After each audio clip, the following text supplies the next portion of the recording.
Recruitments జరుగుతున్నాయి. అయితే దీని ద్వారా ఏమైతుందంటే ఎస్ఏ పోస్టులు తక్కువ ఉంటున్నాయి అన్నట్టు, ఎస్జిటిలకే ఎక్కువ పోస్టులు వెళ్ళిపోతున్నాయి. అది అని చెప్పేసి మేము కోర్టులో కేసు వేస్తే దాన్ని ఏం చేసిర్రు, ప్రభుత్వం చేతిలో పెట్టిర్రు.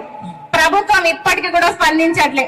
మళ్ళా ఏమన్నా అంటే వీళ్ళకి అవగాహన లేదు, వీళ్ళు పేడ్ ఆర్టిస్టులు అని చెప్పేసి అంటున్నారు. మేమా పేడ్ ఆర్టిస్టులం, మీరా పేడ్ ఆర్టిస్టులు?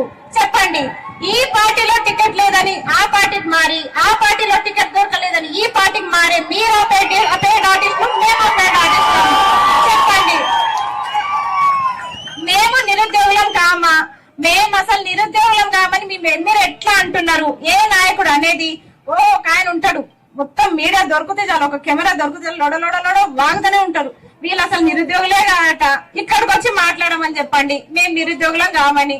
కాదా? మనం నిరుద్యోగులం కాదా? పేడ్ ఆర్టిస్టులమా? ఇప్పుడు మేమందరము పేడ్ ఆర్టిస్టులమంట.